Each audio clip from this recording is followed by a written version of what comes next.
रहीम अस्सलाम वालेकुम। मैं हूं रियाजुद्दीन और आप देख रहे हैं global one sports celebrities with Riyazuddin. Cricket का मौसम तो जनाब चल ही रहा है, लेकिन हॉकी का मौसम भी शुरू हो गया है और women's Asia cup T20 tournament जो है वो भी यूएई में खेला जा रहा है। जनाब थोड़ा सा जिक्र करते हैं पाकिस्तान और इंग्लैंड के दरमियान जो 3 टेस्ट मैचों की सीरीज़ हो रही है, उसका 19 अगस्त से पहला टेस्ट शुरू होगा और दूसरा टेस्ट 27 अगस्त से, तीसरा जो है 9 सितंबर से शुरू होगा। और अगर पाकिस्तान और इंग्लैंड के दरमियान रिकॉर्ड जो है उसका मतलब मैचेस का कंपैरिजन करें तो जनाब टोटल मैचेस 92 हुए हैं। इंग्लैंड ने 30 मैचेस जीते हैं, पाकिस्तान ने 23 यानी 23 मैचेस जीते हैं, जबकि ड्रॉ जो हैं 39 मैचेस हुए हैं। और जनाब आपने देखा कि पाकिस्तान और इंग्लैंड के दरमियान जब भी कोई सीरीज़ होती है तो वो बड़ी मतलब ये कि दोनों टीमों के लिए चैलेंजिंग होती है, लेकिन इंग्लिश मौसम में पाकिस्तान के लिए हमेशा से मुश्किलात रही हैं, इसलिए कि वहाँ की कंडीशंस जो है वो पाकिस्तानी खिलाड़ियों को सूट नहीं करती और पाकिस्तानी खिलाड़ी जो है वहाँ स्ट्रगल करते हुए नज़र आते हैं। लेकिन देखना होगा कि बाबर आज़म की क़यादत में ये जो टीम इंग्लैंड रवाना हो रही है वो किस तरह की परफॉर्मेंस का मुजाहरा करती है। बाबर आज़म इससे कबल भी कप्तान थे और अब फिर एक मरतबा उनको कप्तान बनाया गया है। और अगर बात करें पाकिस्तान और वेस्ट इंडीज़ की सीरीज़ की जो हाल ही में ख़त्म हुई है, तो जनाब बाबर आज़म जो है गलतियों के बावजूद बड़े खुशकिस्मत मैं समझता हूँ कप्तान भी और खिलाड़ी साबित हुए, इसलिए कि उनकी कप्तानी में बहरहाल पाकिस्तान की टीम जो है एक टेस्ट जो है वेस्ट इंडीज़ से जीतने में कामयाब रही। न सिर्फ कामयाब रही बल्कि वो सबसे ज़्यादा रन्स भी बनाने में कामयाब रहे। और जैसा मैंने पहले कहा कि पाकिस्तान और वेस्ट इंडीज़ की टीमें जो हैं एक एक टेस्ट मैच जीतने में कामयाब रहीं, लेकिन जनाब अगर पाकिस्तानी टीम की कामयाबी का आप मतलब सेहरा किसी को पहनाएंगे तो वो अब्दुल्ला शफीक हैं, जिन्होंने जनाब 160 रन्स बनाए, उन्होंने सेंचुरी स्कोर की और फिर साजिद खान ने 30 रन्स दे के 6 विकटें हासिल की। जनाब ये 49 साल बाद 49 ईयर्स बाद वेस्ट इंडीज़ में 150 रन बनाने बेहतरीन बैटर साबित हुए अब्दुल्ला शफीक। और इससे कबल माजिद खान ने 1977 में 167 रन बनाए थे। तो जनाब वेस्ट इंडीज़ में जो पाकिस्तान ने परफॉर्मेंस पेश की है, देखना होगा कि हमारी टीम इंग्लैंड में किस तरह की परफॉर्मेंस का मुजाहरा करती है। उम्मीद ये है कि हमारी टीम जो है अच्छी परफॉर्मेंस पेश करेगी और कम से कम ऐसा नहीं होगा कि जैसे एक सीरीज़ में हमारी टीम अर्श पे होती है और दूसरी जो सीरीज़ है उसमें फ़र्श पे चली जाती है। पाकिस्तान की टीम में की जो परफॉर्मेंस है उसमें कंसिस्टेंसी नहीं है, हमेशा से अनप्रेडिक्टेबल रही है, लेकिन इस मरतबा पाकिस्तान क्रिकेट टीम को साबित करना होगा कि वो मुस्तकिल मिजाजी के साथ अच्छी परफॉर्मेंस पेश कर सकती है। और जनाब कुछ ज़िक्र हो जाए, जो वीमेंस एशिया कप हो रहा है 28 अगस्त से यूएई में हो रहा है और जनाब पाकिस्तान और इंडिया के दरमियान जो मैच है जो कि हमारी रवायती हरीफ है वो जनाब 5 सितंबर को होगा। और देखना होगा कि हमारी टीम जो है इस एशिया कप में किस तरह की परफॉर्मेंस पेश करती है। वैसे तो जनाब हमारी वीमेंस टीम जो है उसने 2010 के जो एशियन गेम्स हुए थे चीन में, उसमें उसने जो है क्रिकेट का टाइटल जीतने का कारनामा अंजाम दिया था। और जनाब थोड़ी सी बात हॉकी की भी कर लेते हैं कि हॉकी का वर्ल्ड कप 15 अगस्त से हॉलैंड और बेल्जियम में मुश्तरका तौर पे हो रहा है। और देखना होगा कि प्रो लीग में हमारी टीम जब सारे मैचेस हार गई थी तो प्रो लीग की ही टीमें जो हैं वर्ल्ड कप में होंगी और अब हमारी टीम जो है किस तरह का परफॉर्मेंस का मुजाहरा करती है। लेकिन एक बात बड़ी खुश आइंद है कि पाकिस्तान ने हाल ही में जो कोरिया की टीम आई थी, कोरिया की टीम जो है अच्छी मजबूत टीम है, उसको पाकिस्तान ने शिकस्त देने में कामयाबी हासिल की। और फिर उसके साथ साथ अंडर 21 टीम अभी पिछले दिनों जो है उसने दौरे किया था इमारात का, तो वहाँ पे उसने मैचेस खेले थे और जनाब वहाँ पे हमारी टीम जो है अंडर 21 अयाज़ महमूद जो कि हेड कोच हैं, उनकी क़यादत में हमारी टीम जो है जीतने में कामयाब रही थी। तो ये बड़ी अच्छी मतलब शुरुआत है पाकिस्तान हॉकी टीम की कि वो अब दुनिया हॉकी में किस तरह की परफॉर्मेंस पेश करती है। जनाब आज हमारे साथ बड़े ज़बरदस्त मतलब मेहमान मौजूद हैं, बड़ा ज़बरदस्त पैनल मौजूद है, लेकिन चूँकि जब कोई लेडीज़ साथ में होती है तो लेडीज़ फर्स्ट, तो पहला तारुफ जो है मैं मतलब हमारी जो खातून है यहाँ पे गेस्ट उनका मैं कराऊंगा। हमारे साथ इस वक्त मौजूद हैं जनाब बीना खान। बीना खान अस्सलाम वालेकुम। वालेकुम अस्सलाम। कैसी हैं आप? ठीक ठाक हैं? अल्हम्दुलिल्लाह। अच्छा, बीना खान के मुतालिक मैं आपको बताते चलूँ कि जनाब ये ब्रॉडकास्टर हैं, स्पोर्ट्स प्रेजेंटर हैं, स्पोर्ट्स एनालिस्ट हैं और उसके साथ साथ स्पोर्ट्स एंकर भी हैं और मुख्तलिफ टीवी चैनल्स पे आप इनको मॉर्निंग प्रोग्राम और जो रमज़ान मुबारक के प्रोग्राम हैं उसमें भी देखते रहते होंगे। और ये कह सकते हैं कि वो टीवी और रेडियो की मल्टी डायमेंशनल पर्सनालिटी हैं। तो बीना खान हम आपसे गुफ्तगू करेंगे, लेकिन हम अपने मेहमानों का तारुफ कराता चलें। जनाब आज हमारे साथ अमेरिका से आए हुए साबिक फ़र्स्ट क्लास क्रिकेटर मौजूद हैं राशिद इसरार साहब। अस्सलाम वालेकुम। राशिद भाई कैसे हैं आप?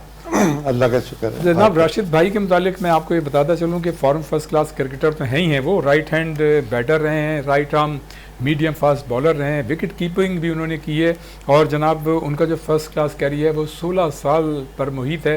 1971 से लेकर 1987 तक वो जनाब फर्स्ट क्लास क्रिकेट खेलते रहे और उन्होंने जनाब 51 फर्स्ट क्लास मैचेस में 4905 रन स्कोर किए, 11 सेंचुरीज उनके कैरियर में शामिल हैं, 20 उन्होंने 50s किए हैं और जनाब उसके साथ साथ वो ऐसे क्रिकेटर हैं जिन्होंने दुनिया क्रिकेट के किसी भी फाइनल में सबसे ज़्यादा यानी 350 रन बनाए थे कद्दाफ़ी स्टेडियम लाहौर में। और उसके साथ साथ जनाब वो 2 मरतबा डबल सेंचुरीज भी कर चुके हैं। एक मरतबा उन्होंने 228 रन बनाए थे और दूसरी मरतबा उन्होंने 211 रन बनाए थे। नॉट आउट 81 कैचेस भी ले चुके हैं और 8 स्टम्प्स भी आउट कर चुके हैं। राशिद भाई बड़ा ज़बरदस्त रिकॉर्ड है भाई आपका माशाल्लाह। तो आपसे बात होगी और जनाब उनके साथ साथ हमेशा की तरह हमारे साथ former international hockey player Asif Ahmed Khan मौजूद हैं। आसिफ अस्सलाम वालेकुम। क्या हाल है, कैसे हैं आप?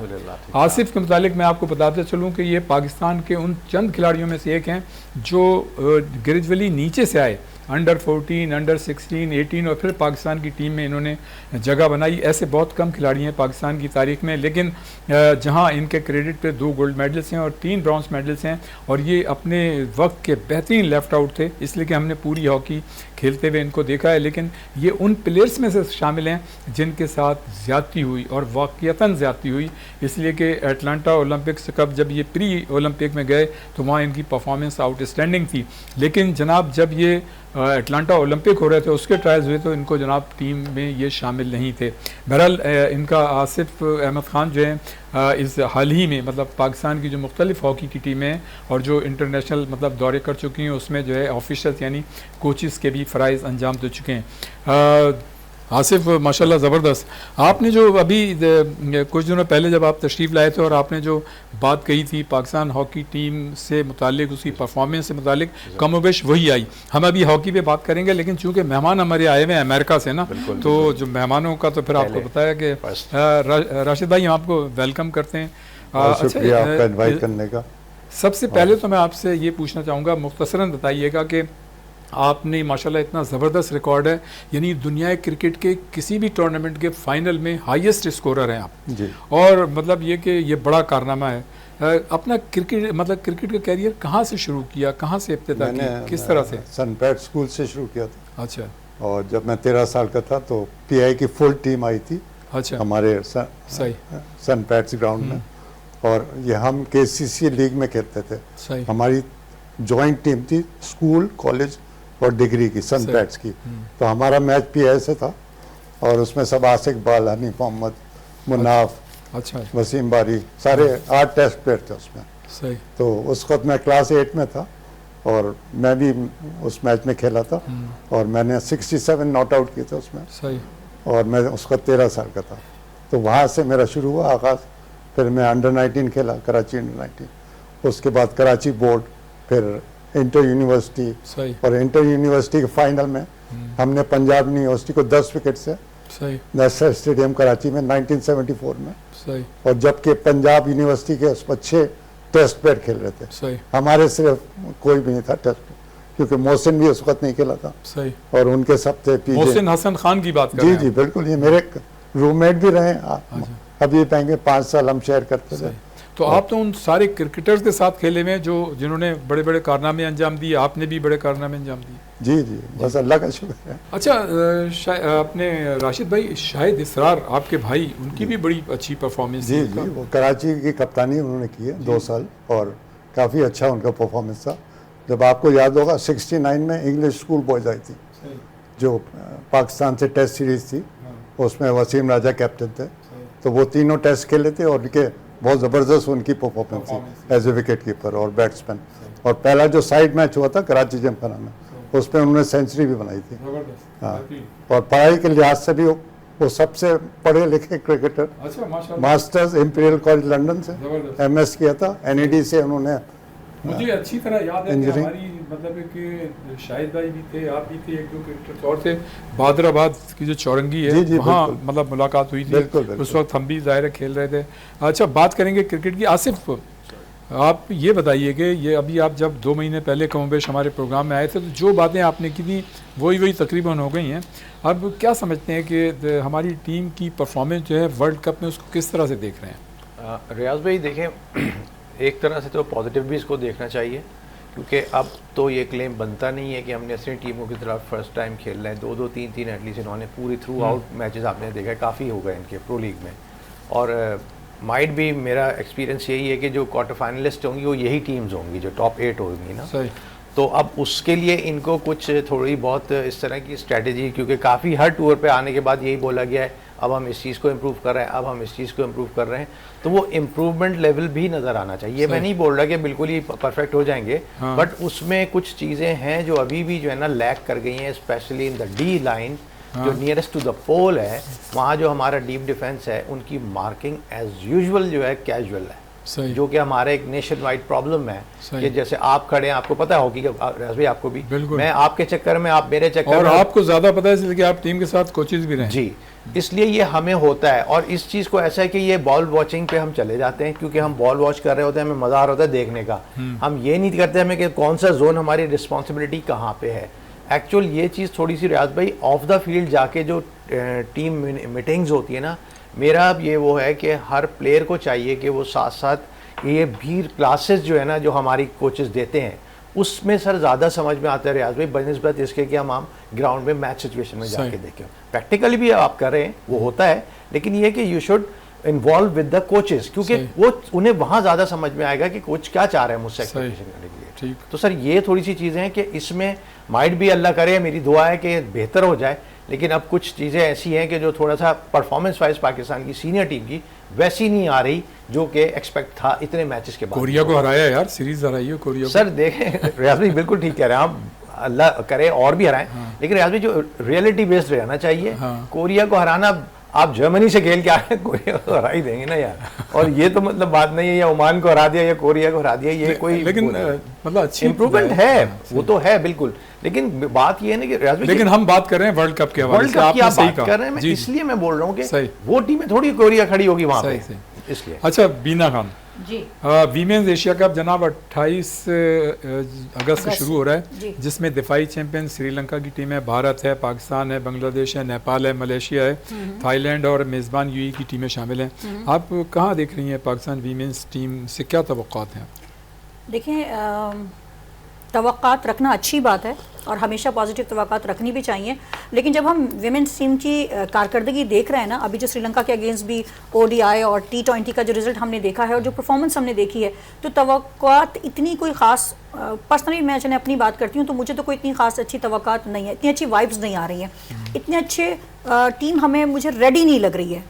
यानी एशिया कप में माशाल्लाह ज़बरदस्त टीम्स आ रही हैं और उनको फेस करने के लिए मुझे इस वक्त जो करंट अभी जो टीम की जो सिचुएशन है, जो इनकी परफॉर्मेंस है अगेंस्ट श्रीलंका, मुझे अभी पूरी तरीके से जो है ना अपनी विमेंस टीम जो है वो रेडी नहीं लग रही है। बहुत सारी चीज़ों में अभी बहुत ज़्यादा वर्क करने की ज़रूरत है। आप क्या समझती हैं कि मतलब हमारी जो टीम है वीमेंस, उसकी फिजिकल फिटनेस का लेवल, उसका स्टेमिना जो है, जो इंटरनेशनल रिक्वायरमेंट है, उसको मीट करता है? बिल्कुल भी नहीं करता। ये मैंने अपने लास्ट प्रोग्राम में भी कहा था। हमने इतने सारे लोगों को हायर किया हुआ है वुमेन्स टीम की फिटनेस पे काम करने के लिए, ठीक है ना। एक नहीं है, मैंने लिस्ट देखी थी, 3 से 4 लोग जो है ना उस वुमेन्स टीम की फिटनेस पे काम कर रहे हैं। लेकिन देखें, जब आप 3 लोग हायर करें फिटनेस के ऊपर या 10 लोग हायर करें किसी भी टीम की फिटनेस के ऊपर, लेकिन अगर रिजल्ट पॉजिटिव नहीं आ रहा, रिजल्ट वो नहीं आ रहा, तो इसका मतलब है कि आपको नजरसानी की जरूरत है कि कहाँ कहाँ लैकिंग है। There is something black in the bottom। बिल्कुल बिल्कुल, क्योंकि अगर आप पर्चियों पे सबको ही रख लेंगे ना तो फिर काम कौन करेगा। सही। ये अच्छा राशिद सर साहब, पाकिस्तान और वेस्ट इंडीज़ के दरमियान जो हालिया टेस्ट सीरीज़ हुई, तो वो मतलब ये कि उसमें तो पाकिस्तान ने बड़ा अच्छा हो गया कि टेस्ट सीरीज़ जो है 1-1 से बराबर हो गई। किस तरह से देखते हैं, मतलब ये गुड लक थी पाकिस्तान की। अच्छा, उन्होंने ये टेस्ट सीरीज बराबर की। वैसे तो नज़र नहीं आ रहा था। आप पहली सवाल तो ये है कि अब्दुल्ला शफीक को पहले टीम में क्यों नहीं रखा गया? सही। एज ए रिप्लेसमेंट उसको बाद में लाए। उसने 160 शान मसूद के मतलब इंजरी हो गई तो शान मसूद तो ओपन कर भी नहीं रहा था, वो तो नंबर 3 पर आ रहा था। ठीक है। और आराम से ये वो जो नया लड़का आजान, उसके साथ आजान ओवैस, आजान ओवैस 50 किए, जबरदस्त खेला वो। सही। उसके साथ इसको ओपन शुरू से करना चाहिए था। सही। जब वो 2-3 साल पहले श्रीलंका के खिलाफ डबल सेंचुरी, दो वैसे हैं, एक आजान ओवैस है और एक ओवैस जफर है। हाँ। वो तो नहीं खेलेगा। नहीं वो नहीं, मैं तो आजान की ओपनर की बात कर रहा हूँ। जी जी। तो आप ये देखें ना कि ये हमारी थिंक टैंक, ये मतलब इतने बड़े बड़े ये आप नाम, अब अच्छा नहीं लगता इनको कहते हुए, मगर कोई क्रिकेट सेंस भी होती है ना कोई चीज़। सही। उसने 200 पहले किया श्रीलंका के खिलाफ, इसने अब्दुल्ला शफी ने 1 सेंचुरी भी बनाई, उसके अलावा भी उसके 6-7 सेंचुरियाँ कर चुका है। जी जी बिल्कुल। और ऑस्ट्रेलिया में जो लड़का परफॉर्म करते हैं ना, उसको तो आप वैसे कभी ड्रॉप करते ही नहीं है, क्योंकि वहाँ जो कंडीशन है ना, तो इमामुल हक की जगह बनती थी? नहीं, बिल्कुल नहीं बनती थी। इमाम को तो कम बैक करना ही चाहिए था। उसको तो बांग्लादेश भी गलत ले गया। ठीक है, उसने 150 कर दिया, अभी 180 किया, मगर आखिरी तीनों में फेल था। तो इमाम की जगह चाहिए था कि इसको शुरू ही में अब्दुल्ला शफीक को टीम में रखना चाहिए था। अब आप देखें ना, 160 किया उसने, मैच जिताया, और किसी ने मैच नहीं जिताया। सही। आपके बॉलर्स ठीक है, आप ये जो ओपनर साजिद है, उसको तो हर टीम में होना चाहिए, वनडे में भी होना चाहिए और टेस्ट टीम में तो होना ही चाहिए। सही। क्योंकि वो बॉलिंग के साथ साथ 30-35 रन भी करता है। सही। आप बांग्लादेश में देख लिया, उसको खिलाया, 36 रन भी किए उसने और 2-3 आउट किए। वो वहाँ इतना सक्सेसफुल नहीं था क्योंकि वो ज़रा सीमिंग विकेट थी। बॉल जो है ना, घास थी तो अंदर बाहर सीम बहुत हो रहा था। जो भी फास्ट बॉलर, ज़्यादातर फास्ट बॉलर ने आउट किए बांग्लादेश में, उनके नाहिद राना, वो सारे मुस्तफीज, सारे ज़बरदस्त उनकी। अच्छा, इसका जो हम सीरीज बराबर करने में कामयाब रहे, एक टेस्ट जीते भी, इसका सबसे मस्बत पहलू क्या था? सबसे अच्छी बात ये थी कि कप्तानी इतनी अच्छी नहीं थी, मगर कप्तानी में तो गलतियां हुई हैं, लेकिन बहुत गलतियां। बाबर आजम खुशकिस्मत रहे, बहुत ज़्यादा, सबसे ज़्यादा रन बनाए उन्होंने। 88 बनाए उन्होंने, ये अच्छी बात है मेरे हिसाब से। टोटल 193। जी, टोटल बहुत अच्छा किया। और मैं पहले भी कह चुका हूँ, जब मेट्रो पर मैं कर रहा था राजपूत के साथ, कई दफ़ा मैंने, उसने पूछा कि बाबर को T20 में होना चाहिए या नहीं होना चाहिए, और बीना ने भी मुझसे, जो हमने किया था अपना प्रोग्राम, तो उस पर भी बीना ने मुझसे पूछा था। बाबर को T20 में नहीं होना चाहिए। टेस्ट क्रिकेट उसका गेम है, जो वो लंबी इनिंग खेले, और वनडे भी, क्योंकि 50 ओवर का होता है, टाइम बहुत होता है। सही। तो उसको वनडे और टेस्ट टीम में होना चाहिए। सही। और कप्तानी आपके सामने है, इसमें आप क्या तबसरा करें। अच्छा, मतलब इस पे तो खैर बात ही नहीं कर सकते कि पॉजिटिव पहलू तो देख लिया, नेगेटिव पहलू क्या था? नेगेटिव पहलू तो ये था कि जनाब हमने पहला टेस्ट जिस तरह से हमने हारा है, उस पर रोशनी डालेंगे। हाँ, उसमें बहुत देखें ना, एक अफसोस की बात आप देखें ना, अब्बास जैसा आदमी जी, और पहले टेस्ट में जो विकेट लिए ना, 20 विकेटें सारे पेस बॉलर ने लिए, फास्ट बॉलर 20 की 20, कभी ऐसे नहीं हुआ। आप उसने आउट किया 8, उसको आपने ड्रॉप कर दिया सेकंड टेस्ट। मतलब ये कौन सा थिंक टैंक है, या मतलब वो तो मेरा ख्याल है कि कोई और कंट्री का होता तो वो रिटायरमेंट ले चले जनाब। जाती है, बहुत जाती है। हाँ, ये वैसे ये स्पिनर्स ने अच्छी की, वो जो नया लड़का है उस्मान लेफ्ट जी जी उस्मान उसने अच्छी की, और साजिद ने बहुत अच्छी की दोनों इनिंग में। सही। तो साजिद को मेरे हिसाब से इंग्लैंड टूर में जरूर होना चाहिए। सही। और जरा नहीं, इंग्लैंड की टूर पे तो मोहम्मद अब्बास को भी होना चाहिए, अली को भी होना चाहिए, अली इसलिए कि अली ने विकेटें देखा मांगी, पहली टेस्ट में तेज क्या होंगे। पांच आउट जी। किए और बहुत इम्प्रूव कर रहे हैं जी, वो जी। थ्रू आउट जो चल रहे हैं ना लास्ट 2 सही। साल से मैं देख रहा हूँ, सही। PSL में भी देखा मैंने, और बहुत अच्छा लड़का है। सही। अब और एक बात ऐड कर दूं, ये जो इन्होंने शाह को खिलाया था उबैद शाह, जी जी तो बहुत ही अभी इमेच्योर है, इसको आपने एकदम से डाल दिया, और वो टेस्ट क्रिकेट का बॉलर नहीं है, सही वो है T20 बस सही। 4 ओवर कराएं, सही थोड़ी बहुत उसने वो यॉर्कर की उसमें सही। एक मैच जिता दिया बस। यहाँ तो ये होता है एक आध मैच जिता दो, सही। वो फिर टेस्ट क्रिकेट और हर जगह चल वो फिट नहीं होता। इससे बेहतर ये आप शाहीन को ले आए इंग्लैंड टूर पर, सही। लेफ्ट आर्म जो है ना हमेशा बेहतर रहता है इंग्लैंड में, और नए बॉल पर खास तौर पर 8-10 ओवर जो होते हैं कम से कम 1-2 तो आउट कर देंगे। चलें, ये सिलसिला जो है गुफ्तगू का जारी रहेगा। यहाँ वक्त हुआ है ब्रेक का, ब्रेक के बाद फ़ौरन वापस आते हैं, यहीं से इस सिलसिले को शुरू करते हैं, एक ब्रेक।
को प्रोग्राम में खुश आमदीद कहते हैं।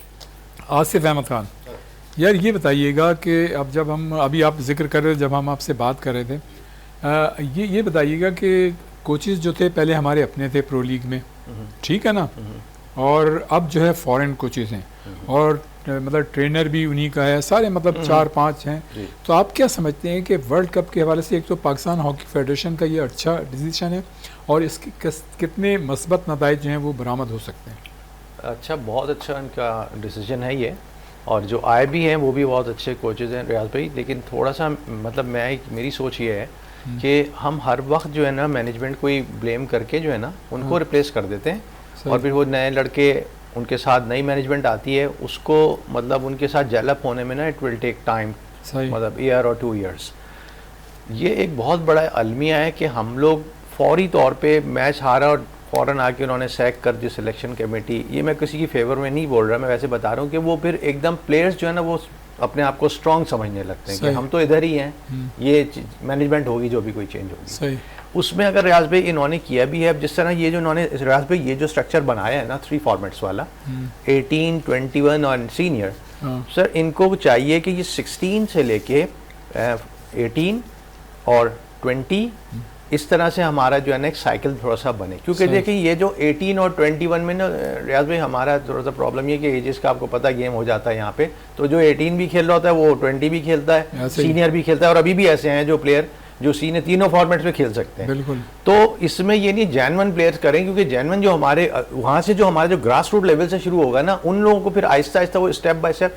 लेकिन रियाज भाई लास्ट प्रोग्राम में भी मैंने यही बोला था कि सिलेबस सेम होना चाहिए। सही। उसमें सर खुदा के वास्ते क्या कि उस बच्चा का कंफ्यूज ना हो, वो पता लगा 16 से जब आके 18 पे पहुंचा, मतलब आपका कहने का आउट ऑफ सिलेबस नहीं आना चाहिए, आउट ऑफ सिलेबस नहीं आए, चाहे वो मैनेजमेंट हो चाहे वो प्लेयर्स हो। तो फिर जो है ना उसको अकॉर्डिंगली बंदे को पता होता है कि ये हम लोगों ने ये चीज़ करा, हमारा एक पूरा प्रोग्राम होता है। तो ये और बाहर यही तो होता है रियाज भाई, जो ग्रास रूट लेवल से शुरू होते हैं वो जो सीनियर तक उनको पता होता है कि हमें क्या करना है आगे जाके, इसलिए वो चीज़ मजीद रिफाइन होते जाते हैं, उसमें परफेक्शन आ जाती है। आप जाएंगे, मैं जाऊंगा, मैं जाके कुछ और बताऊंगा, वो दूसरा नया कोच आएगा वो कुछ और बताएगा, उसमें प्लेयर कंफ्यूज होता है। और हमारे प्लेयर में इतना कॉन्फिडेंस नहीं होता कि वो कोई बोल्डली क्वेश्चन करे, क्योंकि हमारी थोड़ी सी कल्चरल प्रॉब्लम भी है कि ज़्यादा कोई क्वेश्चन करने लगता है तो उसको शटअप कॉल मिल जाती है या वो बेचारा टीम से बाहर हो जाता है।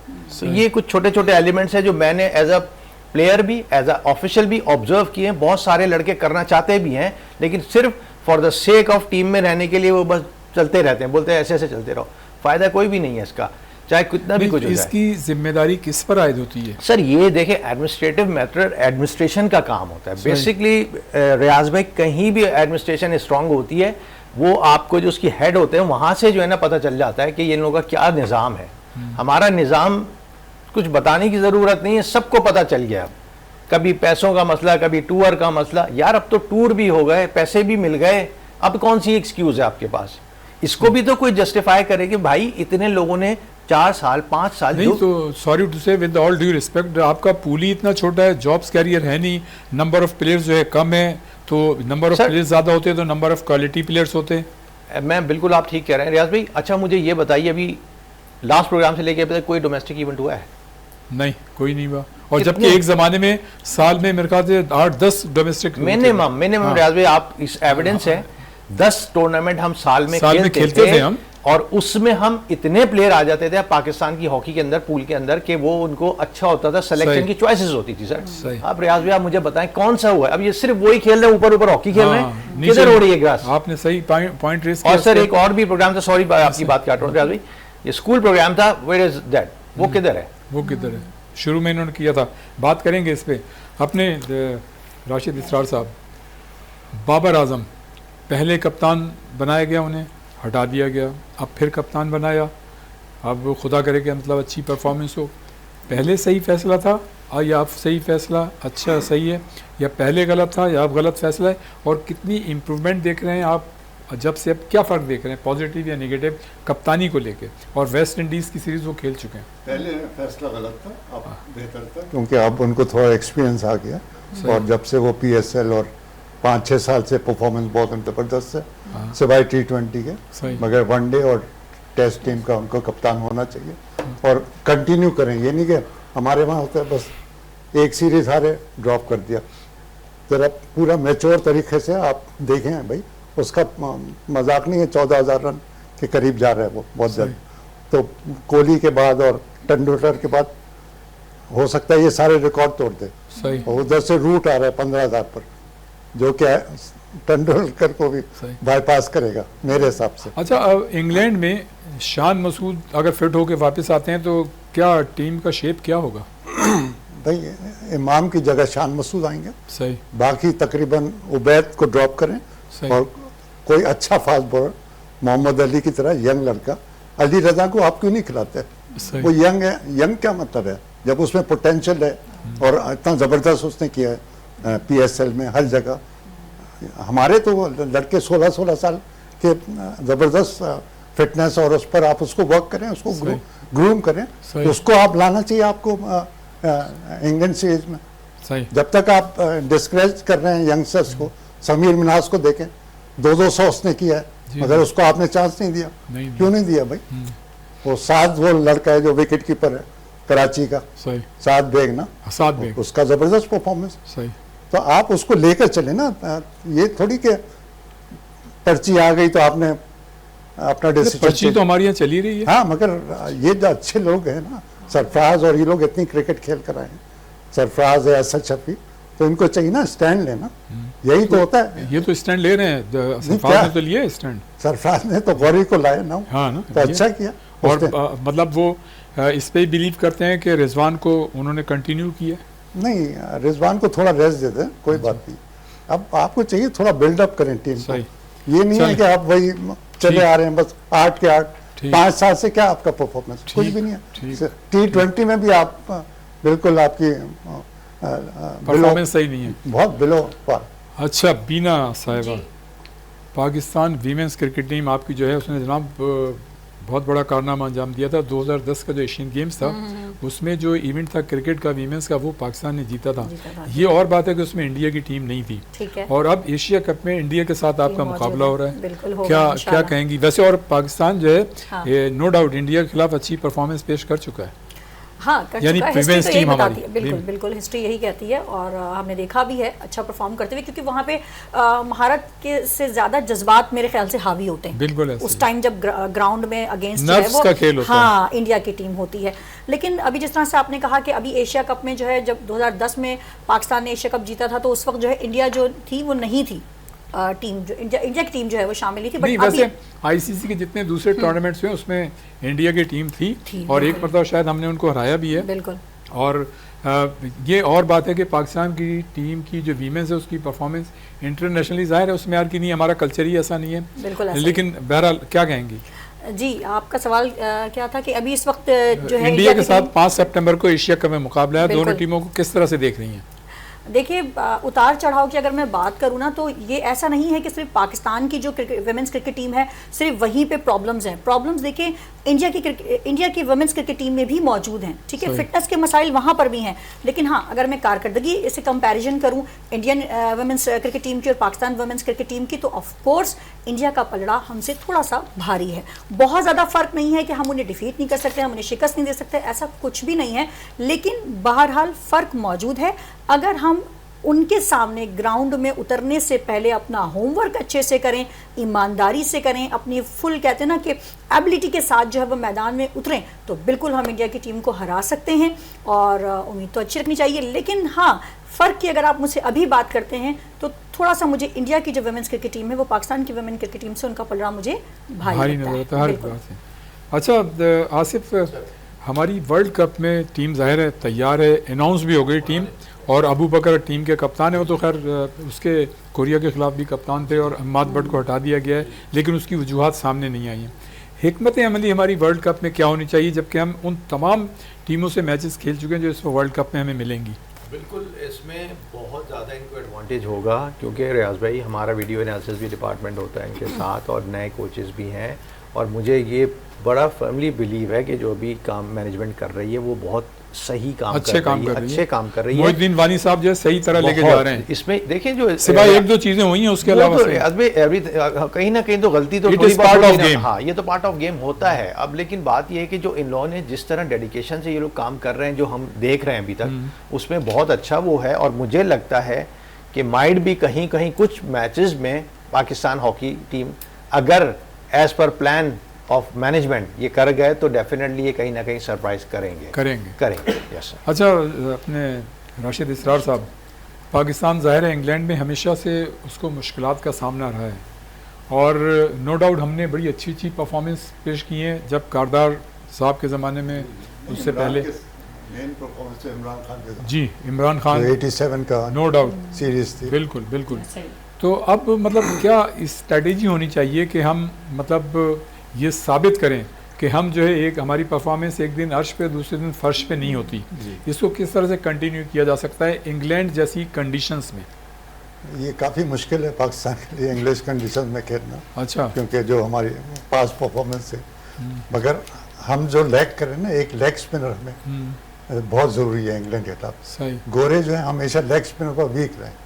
आपने देखा ना यासिर शाह को 4-5 साल पहले रिटायर कर दिया, क्यों किया भाई आपने?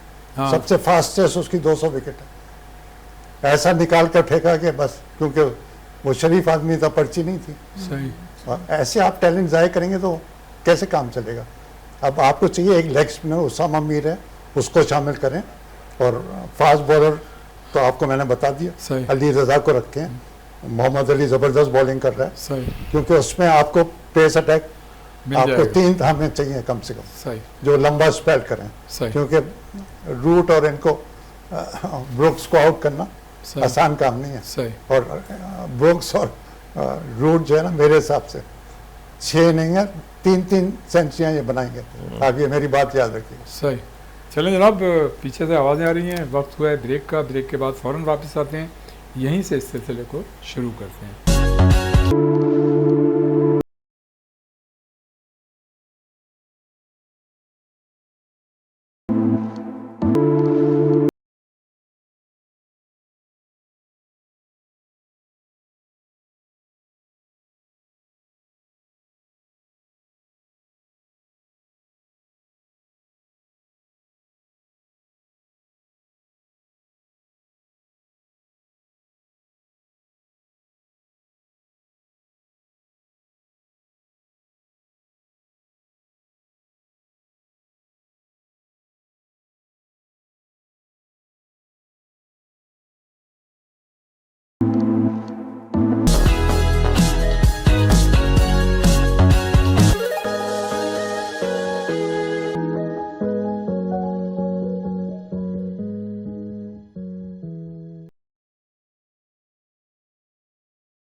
एक मरतबा फिर हम आपको प्रोग्राम में खुश आमदीद कहते हैं। अच्छा बीना, ये बताइएगा कि ये बात तो बड़ी हौसला अफजा है कि पाकिस्तान की जो श्रीलंका के साथ हालिया सीरीज़ हुई वीमेंस की, उसमें पाकिस्तान जो है T20 का एक मैच जीतने में कामयाब रही है। हाँ जी। तो क्या मतलब इसको किस तरह से देखती हैं आप, इस कामयाबी को? दूसरे ये कि जब हमें शुरू में अभी नाकामियाँ हुई थी ICC women's T20 world cup में, वहाब रियाज थे, वहाब रियाज की जगह किसी और को रखा था, लेकिन वहाब रियाज अब दोबारा आ गए। आप क्या समझती हैं, क्या परफॉर्मेंस किस तरह से देख रही हैं? देखिए, थोड़ा सा आपके सवाल को जो है वो कोशिश करती हूँ कि एग्जैक्टली, लेकिन मैं कुछ और भी कहना चाहूँगी कि देखिए परफॉर्मेंस तब हमें आप जो चाहें कहना चाहें। नहीं, पॉजिटिव परफॉर्मेंस पे मैं थोड़ा बात करना चाहूँगी कि टीम कोई भी हो, मैं यहाँ पे पाकिस्तानी क्रिकेट टीम की बात नहीं कर रही, आप आउट ऑफ सिलेबस ही बात कर सकती हैं। आई मीन टू से कि टीम कोई भी हो, देखिए परफॉर्मेंस तब तक अच्छी परफॉर्मेंस तब तक सामने नहीं आती जब तक आपकी काबिलियत तो हो ही हो, जाहिर है आप काबिल हैं तो आपको वो मकाम हासिल है, लेकिन आप लोगों के आपसी ताल्लुकात कैसे हैं ये भी बड़ा इंपॉर्टेंट पॉइंट है, और इस पर कोई बात नहीं करता। क्यों बात नहीं करता मुझे नहीं पता। अभी देखें वहाब रियाज साहब जो है वो हेड कोच हैं, तो पहले तो हमें ये देखना होगा कि वहाब रियाज साहब जब हेड कोच हैं तो उनकी कोचिंग में पाकिस्तान वुमेन क्रिकेट टीम ने किन मैदानों में कितनी, उसका रेशो क्या है कामयाबी हासिल करने का। मैंने देखा, मुझे तो बड़ा वर्स्ट नज़र आया। ठीक है, अच्छा मैं यहाँ सिर्फ वहाब रियाज साहब पे बात नहीं करूँगी, मैं कैप्टन पे भी बात करूँगी। फातिमा सना नो डाउट बड़ी ही टैलेंटेड लड़की है, बड़ी टैलेंटेड है, सुपर एक्टिव है, और मैं कहूँगी बेहतरीन अच्छी ऑलराउंडर भी है, बैटिंग करवा लो, बॉलिंग करवा लो, फील्डिंग में बहुत एक्टिव है, बहुत अच्छी है, मतलब मेरा उसको टोटली फेवर जाता है। लेकिन अब वो टाइम है कि फातिमा सना को भी नजरसानी करनी होगी अपनी परफॉर्मेंस पे, एज ए कैप्टन वो कितनी बार कामयाब हुई है, इस चीज को भी देखना होगा। और दोबारा जो मैंने पहले जहां से बात स्टार्ट की थी कि वहां प्रयास, टीम की कामयाबी की बात कर रही हैं या उनकी इंडिविजुअल मैं परफॉर्मेंस ओवरऑल बात कर रही हूं। उनकी इंडिविजुअल परफॉर्मेंस तो आउटस्टैंडिंग रही है, नहीं रही है, लेकिन देखें कामयाबी किसी फर्द वाहिद की परफॉर्मेंस से नहीं होती। You are absolutely right. आप शायद वो हवाला दे रहे हैं कि हमारी जो फातिमा सना है वो दुनिया की पहली वुमेन आई थिंक क्रिकेटर है जो माशाल्लाह अभी जो वर्ल्ड कप में उनकी जो कारकर्दगी रही है इंडिविजुअली बहुत अच्छी रही है। लेकिन देखें बात इंडिविजुअली कारकर्दगी तो बाबर आजम की भी अक्सर मैचेस में बड़ी अच्छी रही है, लेकिन हम तनकीद बाबर आजम पे करते हैं, हम उन्हें छोड़ते नहीं हैं। क्यों? क्योंकि जब बात टीम की हो रही होती है ना और वो कैप्टन है तो हम कहते हैं एज ए कैप्टन वो टीम को कहाँ लेके जा रहे हैं। तो फातिमा सना एज ए कैप्टन में बात कर रही हूँ, इंडिविजुअली परफॉर्मेंस फातिमा सना की बहुत अच्छी है, मैंने तारीफ भी की कि माशाल्लाह हर फील्ड में वो अच्छी हैं, लेकिन एज अ कैप्टन उनको भी देखना होगा कि वो अपनी टीम को कहाँ लेके जा रही हैं, क्योंकि उनकी कैप्टनसी में भी तो देखना होगा ना कि अभी लगातार जो है अभी 3, और आपने कहा कि 1 मैच जीता, अरे बाबा 1 मैच जीता, ये तो मैं तो इस पर बात नहीं करूंगी, क्योंकि मैं तो देखूंगी कि 3 ODI हुए, उसमें शिकस्त का सामना हुआ, सीरीज हारे, फिर 3 T20 हुए, उसमें से 1 T20 जीता, तो ये तो कोई रेशो नहीं हुआ। आप एशिया कप में पार्टिसिपेट करने के लिए जा रहे हैं तो आप अपने आप से पूछें कि क्या आप तैयार हैं या नहीं है। हाँ, क्योंकि फिटनेस का प्रॉब्लम तो इंडियन टीम में भी है। जी कि पहली बात तो ये टीम सिलेक्शन जो ना ये पुअर था, जो वर्ल्ड कप हम हारे ना। जी जी, आलिया रियाज अनफिट थी, आपने देखा भी होगा, उनकी तस्वीरें भी आ रही थी, और वो क्योंकि वकार यूनुस की वो हैं वो भी आप कहना क्लोज रिलेटिव, तो इसकी वजह से हर टीम में उनको रखा गया, जबकि और उनसे बेहतर लड़कियां थी उनको सेलेक्ट नहीं किया। तो टीम ये है ना, और मेरिट जो है ना, अगर जब तक आप नहीं करेंगे ना तो वो विक्ट्री जो है ना इतनी आसान नहीं। असल में बदकिस्मत ये है कि बज़ाहिर हम जो है कौमी मफाद को पीछे रखते हैं और ज़ाती मफादात को जो है सामने रखते हैं। बिल्कुल यही मसला है दोनों टीमों में, यही है। उधर भी आप देख लें जो चल रहा है शादाब का चक्कर जी और आफरीदी का, जी जी, तो अब वो दोनों भी बस T20 में किसी ना, ये तो हमारे कल्चर का हिस्सा है। अच्छा, और अभी यहाँ पे मैं ये भी ऐड करना चाहूँगी कि जैसे अभी एशिया कप में पार्टिसिपेट करने के लिए जा रही है, 28 अगस्त से एशिया कप स्टार्ट है, जैसे रियाज साहब ने बताया, तो माशाल्लाह हमारी टीम जो बनाई है, जो सिलेक्टर हैं उन्होंने जिन लोगों को सिलेक्ट किया उसमें 3-4 जो है वो प्लेयर्स तो माशाल्लाह बड़े अच्छे हैं, लेकिन जो बाकी 3, बल्कि चलें 4 कर लेती हूँ मैं, 4-5 के बाद जब आप बाकियों को देखते हैं ना तो वो माशाल्लाह वो बैटिंग, मुझे तो वो टीम जो बनाई गई है, जो जिन लड़कियों को सिलेक्ट किया गया है, ना वो मुझे बैटिंग में नज़र आती है, ना वो मुझे बॉलिंग में आउटस्टैंडिंग उनकी परफॉर्मेंस नज़र आती है, और ना ही फील्डिंग में नज़र आती है। एक ही चीज़ मुझे नज़र आती है जो चीख के नज़र आती है, और वो होती है कि हाँ जनाब पर्ची बड़ी अच्छी है। जबरदस्त, तो ये गलत है, ये नहीं होना चाहिए। क्या बात है। अच्छा, आपने आसिफ जब से नो डाउट अपने मोहिद्दीन वानी साहब आए, हमने बड़ी हॉकी में मतलब बहुत जल्दी और बड़ी अच्छी इम्प्रूवमेंट देखी है हमने, नो डाउट। छोटी मोटी चीज़ें हुई हैं, it is part of game, ये होता रहता है, लेकिन आप क्या समझते हैं कि हमें इन तमाम चीज़ों को जो डे बाई डे अफेयर हैं, डे टू डे अफेयर्स हैं, वो तो अपनी जगह हैं, लेकिन क्या हमें जो मेन हमारा मकसद था स्क्रूटनी और PHF के इंतखाबात, उस पर हम कब कंसंट्रेट और फोकस करेंगे? वो भी आपको भी पता है, वो एक अलग पूरा सब्जेक्ट ही अलग है वो, क्योंकि वहाँ जो लोग हैं उनका हॉकी से किताबी तो सॉरी मतलब पोस्टों के हिसाब से तो उनके ताल्लुक है, लेकिन ग्राउंड में किसी की भी कोई प्रेजेंस नहीं है। सही। और सर कोई ऐसा बताएं कि जी हमने फलाने प्लेयर निकाल दिए, फलाना कोच निकाल दिया। हाँ। सिर्फ वहाँ पे बैठ के अपनी कंपनी करते हैं, अपने ग्रुप अपने क्लब्स की रजिस्ट्रेशन ले लेते हैं, वोटिंग राइट्स ले लेते हैं, रैप्स बन जाते हैं, और वो एक अलग पूरी एक्सरसाइज होती है इलेक्शन की। वो आपको भी थोड़ा आइडिया होगा स्क्रूटनी में क्या होता है। कुछ स्क्रूटनीज मैंने भी किए हैं जो कि मैंने की, उसके बाद मुझे पता चला कि ये स्क्रूटनी टोटल चेंज हो गई जो मैंने की थी उसका। तो इतना अफसोस होता है, फॉर्मेलिटी होती है, लेकिन फॉर्मेलिटी है सर, बाकी काम दूसरे होते हैं। उसमें रियाज भी देखें ना, रिजल्ट कहाँ आएगा। हम लोग जो है, जैसे लेट सपोज है 4 लोग बैठे हैं, अब सबको डिफरेंट सबके असाइनमेंट्स होंगे, हर बंदा अपने आप को इम्प्रूव करके कोशिश करेगा। अब हमारा ये होता है, हमारी डोमेन का काम होता है, हम उसको छोड़ के दूसरे की डोमेन में जाके कूद जाते हैं।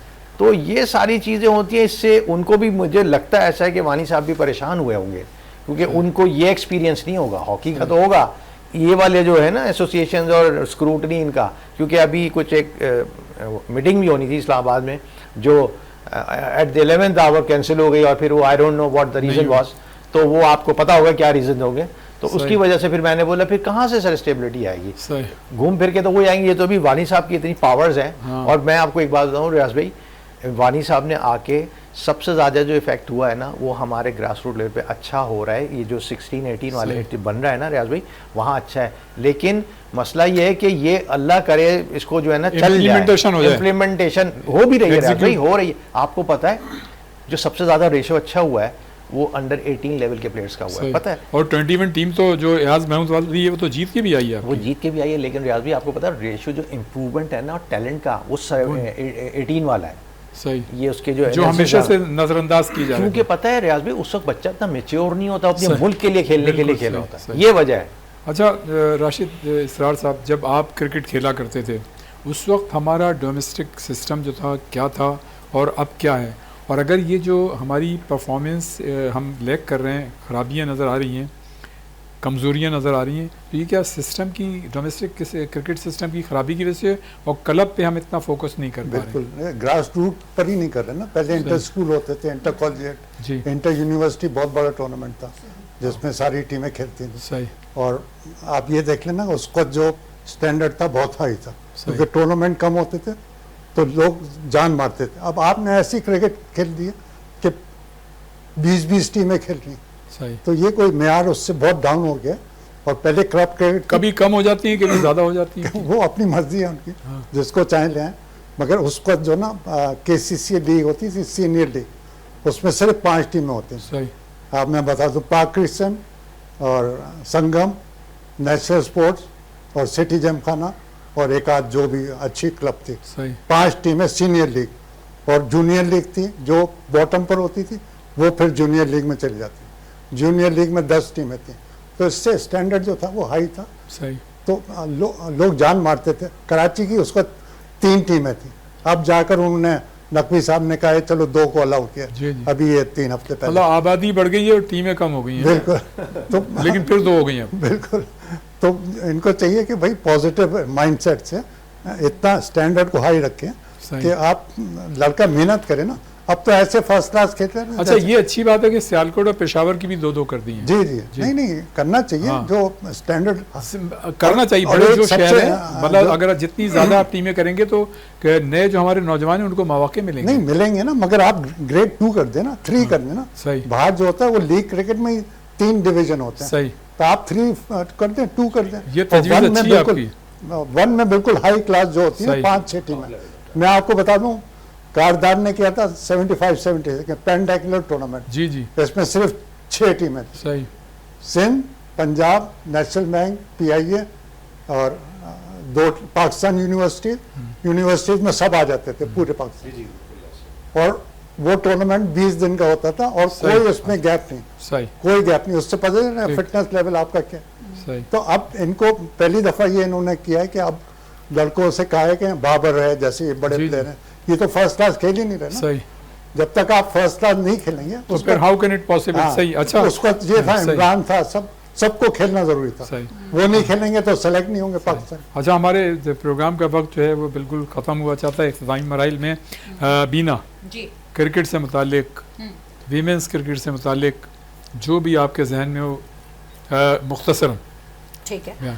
एक तो तो जो मैंने लास्ट प्रोग्राम में कही थी, लेकिन शायद इतना क्लियरली वो बात नहीं हुई, लेकिन अभी जब राशिद इसरार साहब बात कर रहे थे तो मेरे बिल्कुल वो पॉइंट दोबारा से मुझे ज़िंदा हुआ मेरे अंदर, और वो बहुत ज़रूरी पॉइंट है कि आप मुझे बताएं, मैं सिर्फ कराची की बात कर रही हूँ, आप मुझे ये बताएं कि सिर्फ कराची में इंटर स्कूल, इंटर कॉलेज कितने कॉम्पिटिशन विमेंस, कितनी टीम्स बनी हुई हैं? मेरे ख्याल से अगर 10% 20% भी मुझे नहीं नजर, जितने मैं जानती हूँ कराची की कॉलेजेस और स्कूल्स को, वहाँ कोई वुमेन्स टीम, क्रिकेट टीम नहीं बनी हुई। तो एक तो अगर आप वाकई में चाहते हैं कि इस गेम को जिंदा रखना, यानी खवातीन क्रिकेट टीम को आप चाहते हैं कि आगे इंटरनेशनल लेवल पे जाएं, वो लोग और आगे बढ़ें और खेलें, तो फिर हमें ग्रास रूट पे काम करना होगा। हमें स्कूल में, कॉलेज में, यूनिवर्सिटी लेवल पे inter school competition, inter college competition करवाने होंगे, तभी हमारे पास टैलेंट उभर के सामने आएगा। ठीक है आसिफ, फाइनल टचेस मुख्तसरन।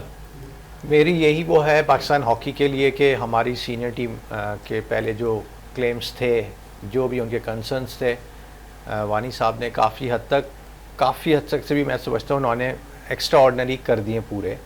तो now the time is to आप शो ऑफ करें, इस चीज़ को रिटर्न करें, क्योंकि उन्होंने अपना जॉब पूरी कर लिए। अब आप लोगों को भी चाहिए कि कोई ना कोई उसका रिजल्ट दे। रिजल्ट सर जी राशिद इसरार साहब, फाइनल टच मुख्तसरन। मुख्तसर यही है कि जो भी टेस्ट प्लेयर्स हैं उनको चाहिए ये मैंडेटरी कर दें बीसीसीबी कि वो सारे टूर्नामेंट खेलेंगे, तब वो पाकिस्तान के लिए सेलेक्ट होंगे। जब तक ऐसे नहीं होगा तो स्टैंडर्ड हमारा नीचे जा रहा है। कराची आप देखें लास्ट 3 साल से चैंपियनशिप जीत रहे हैं, मगर ये है कि एक आध लड़का कराची का, बाकी सब पंजाब और उधर से। नहीं, जहाँ के नहीं हो, अगर मेरिट पे हैं और मतलब हैं तो उन्हें आना चाहिए। तो भाई जब अगर एक ही शहर के सारे मेरिट पे हैं तो बिल्कुल उनको आना चाहिए। बिल्कुल, तो कराची जब जीत रहे हैं ना, तो मैं जीतने वाली टीम के तो 5-6 लड़के होने चाहिए ना, बिल्कुल, और परफॉर्म करें। आप देखें ना, अब्दुल्ला फजल जबरदस्त प्लेयर है, ठीक है, वो अनलकी है, अनफिट हो गया, नहीं खेला। अगर बांग्लादेश से जब उसने स्टार्ट किया 250 पहले में, और जबकि स्विमिंग विकेट थी, आसान विकेट नहीं थी। अगर उसको आप ऐसी विकेटें दे देना, ये कराची और लाहौर वाली, तो वो तो मेरा ख्याल है कि 10 मैच में 5 सेंचुरियां कर। चलें जनाब राशिद इसरार साहब, बहुत बहुत शुक्रिया, आप यहाँ तशरीफ़ लाए। इंशाल्लाह अगर आप हैं अभी यहाँ पे तो फिर आपको दावत देंगे, और बल्कि आपको टेलीफोन लाइन पे भी अमेरिका से ले सकते हैं। आपका बहुत बहुत शुक्रिया, आप तशरीफ़ लाए, और आइंदा भी जहमत देंगे। आपका शुक्रिया बीना का और आसिफ भाई का। आसिफ खान, आपका बहुत बहुत शुक्रिया, आप तशरीफ़ लाए, और जो 2 महीने पहले आपने बात की थी, जो प्रेडिक्शन की थी, वो कमोवेश सही साबित हुई। हमारी दुआ है कि इसी तरह पाकिस्तान हॉकी टीम जो है दुनिया हॉकी में बेहतरीन परफॉर्मेंस पेश करे। बीना, आपका बहुत बहुत शुक्रिया। इंशाल्लाह आसिफ आपको भी, बीना आपको भी, इंशाल्लाह आइंदा भी आपको ज़हमत देंगे। तो अभी बीना अभी ये बात कर रही थी कि स्कूल कॉलेजेस में जो है वो एक मतलब फिर रिवाइवल होना चाहिए। जनाब आजकल स्कूल कॉलेजेस का तो ये जाते जाते मैं बयान कर दूं कि पूरे साल में मतलब एक स्पोर्ट्स डे मनाया जाता है, उसमें सेलिब्रिटीज़ को बुलाया जाता है, कुछ बड़े प्लेयर्स को बुलाया जाता है, पेरेंट्स को बुलाया जाता है, और सुबह से शाम तक बच्चों को धूप में खड़ा किया जाता है, और स्पोर्ट्स डे जो है वो इस कॉलेज या स्कूल का मना लिया जाता है। एक ज़माना था कि सब तो नहीं, लेकिन ये कि 50-60% स्कूल कॉलेजेस ऐसे थे जहाँ बाकायदा स्पोर्ट्स हुआ करती, लेकिन अब 5-10% स्कूल और कॉलेजेस ऐसे हैं जहाँ बाकायदा होती है और ज़्यादातर में नहीं होती। बहरहाल ये तो स्पोर्ट्स मिनिस्ट्री को और जो कंसर्न डिपार्टमेंट से उनको देखना चाहिए कि वो इस सिलसिले में क्या कर सकते हैं। बहरहाल ये था हमारा आज का शो। यकीनन आज का प्रोग्राम आपको पसंद आया होगा, इसकी फ़ीडबैक हमको ज़रूर दीजिएगा, और इंशाल्लाह आइंदा हफ्ते किसी नई शख्सियत या नई शख्सियात के साथ एक मरतबा फिर हम आपकी खिदमत में हाजिर होंगे। उस वक्त तक के लिए रियाजुद्दीन को इजाज़त दीजिए। अल्लाह हाफ़िज़।